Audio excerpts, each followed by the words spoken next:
The body, misery, birth, and death are all sorrowful thoughts. Thoughts take one away from their original nature and form. Who am I? Query does not mean what the cast is. It means, who is this I? Truth as one. Body-bound I as imaginary, which does not exist in a deep sleep.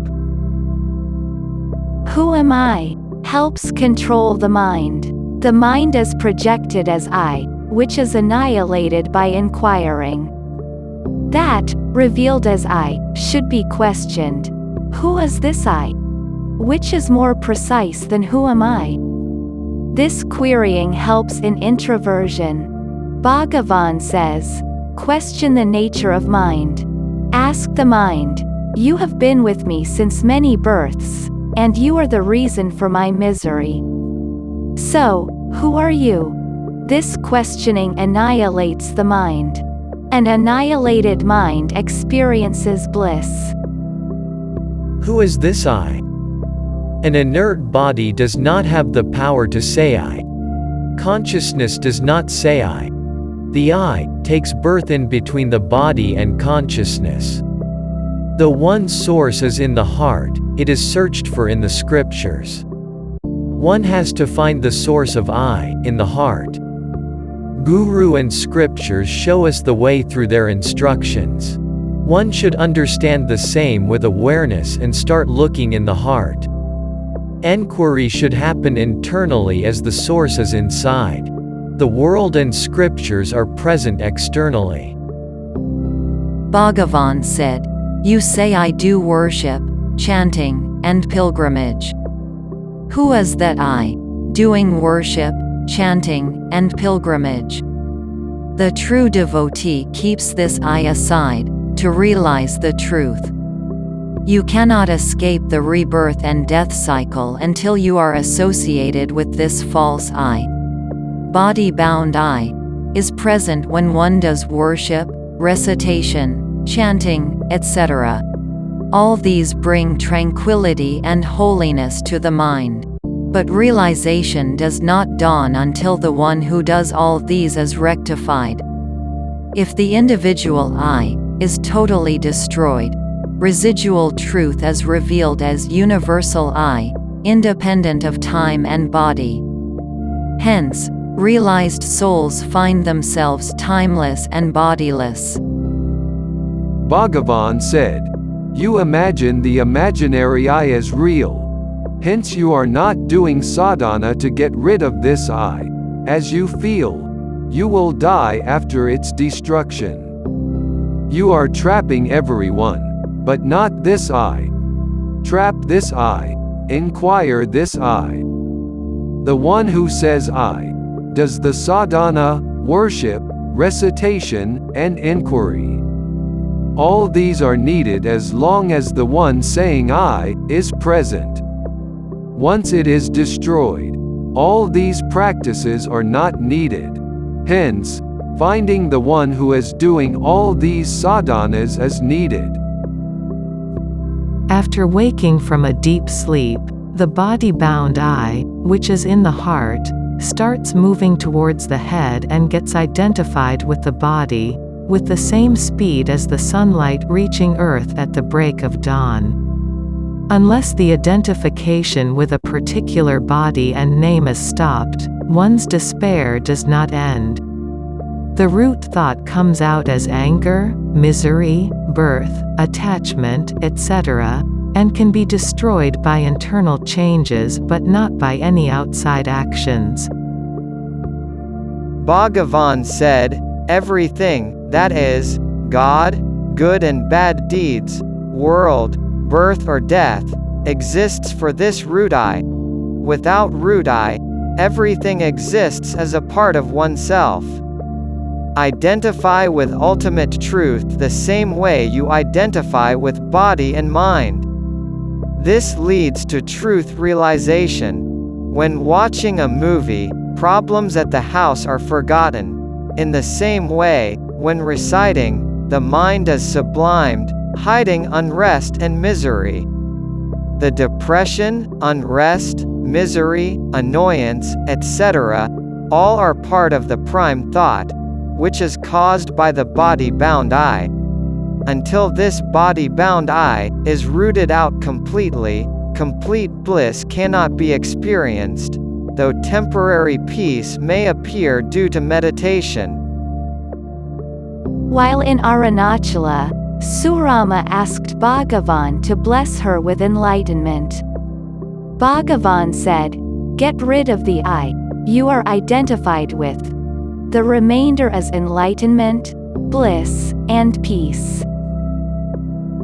When Buddha was asked, "How do we get bliss?" Buddha replied, "Bliss cannot be got, as you are that." The devotee asked further, "If I am the bliss, why am I not experiencing the same?" Buddha said, "You should get rid of I and mine thoughts first. It is easy to cut the stem and leaves of a tree but difficult to remove the root." In the same way, I am the body, is the root thought. I thought brings about my thought. These thoughts are imaginary. If one can transcend the I and mine, happiness and bliss can be experienced. Hence, get rid of I and mine thoughts. Because you think this body is yours, you start liking it. If you realize you are not the body, you will not have any desire for this body. This needs to be understood first. The body concept is also a thought. You are not the body which takes birth, but you are unborn spirit. This is the essence of Ramana's teaching. Though one did not take birth, because of body-bound I, one gets the idea of rebirth. Everyone should get rid of two obstacles, me and mine. Everybody talks and does work after getting the I thought. The entire creation is happening due to I thought. Catch hold of the culprit I, and inquire it. One need not travel anywhere or give work to their hands and legs. Sit in the same place and ask, "Who is this I?" Unhappiness is caused due to various reasons, but the main reason is the presence of mind thought. Being as the body, mind, or ego is not the correct state. Being as the undying spirit is the correct state, also called a samadhi state. Don't get upset when dear ones face misery, and don't get elated when their situation is good. These me and mine thoughts obstruct in knowing one's real nature. I and mine thoughts, which occupy the mind, are God-created illusions. Everything belongs to God. Some fortune is allocated based on one's destiny. We are helpless, caught in these me and mine thoughts. Let us think everything belongs to God, including praise or abuse. This leads to detachment from our body, and the craving for God increases. Introvert the mind by getting rid of attachment, as an introverted mind is essential for self-realization.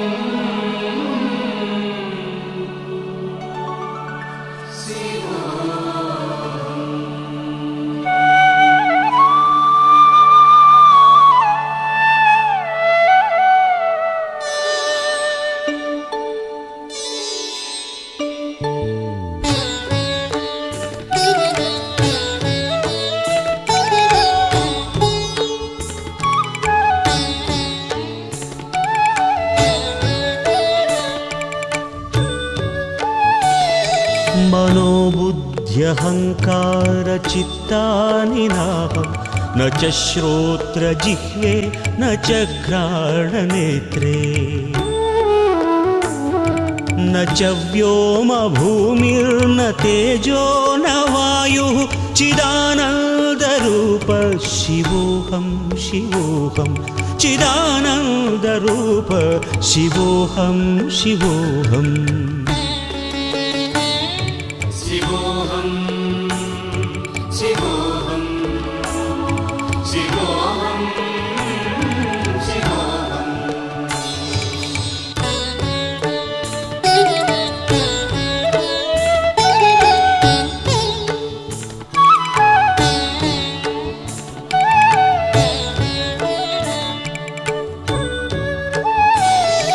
न च प्राणसंज्ञो न वै पञ्चवायुः न वा सप्तधातुर्न वा पञ्चकोशाः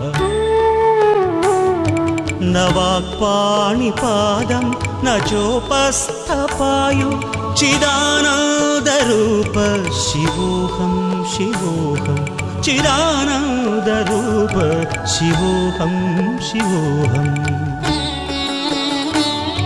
शिवोऽहं शिवोऽहं शिवोऽहं शिवोऽहम्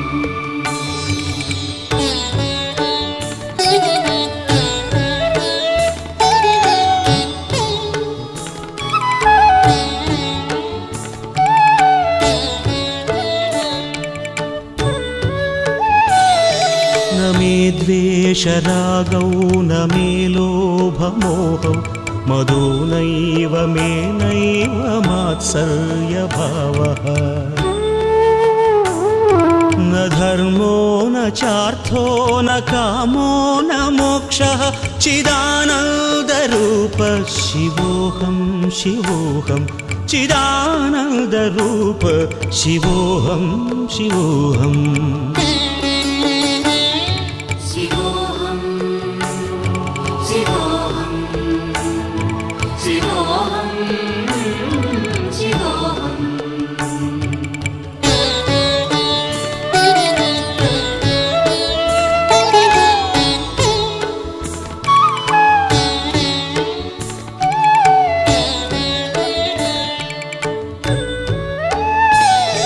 न पुण्यं न पापं न सौख्यं न दुःखं न मन्त्रो न तीर्थं न वेदा न यज्ञाः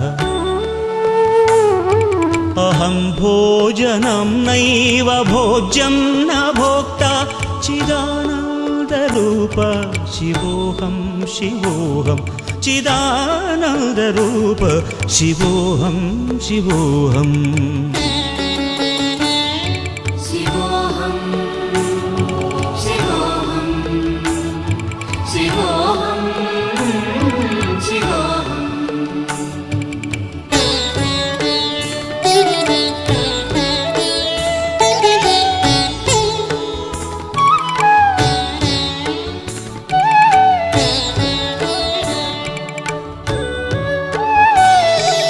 मृत्युर्न शङ्का न मे जातिभेदः पिता नैव मे नैव माता न जन्म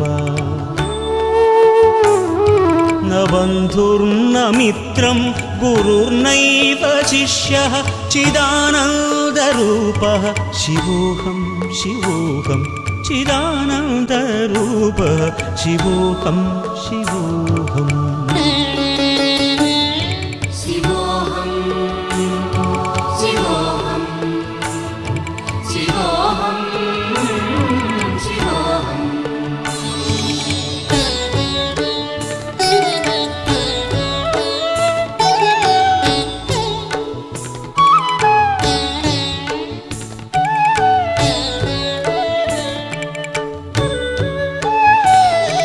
अहं निर्विकल्पो निराकाररूपो विभुत्वाच्च सर्वत्र सर्वेन्द्रियाणाम्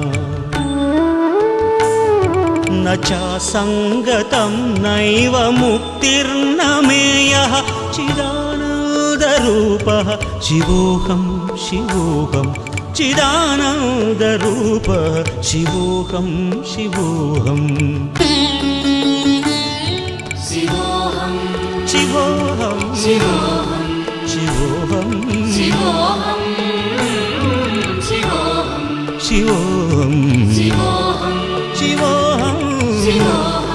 शिवोऽहम्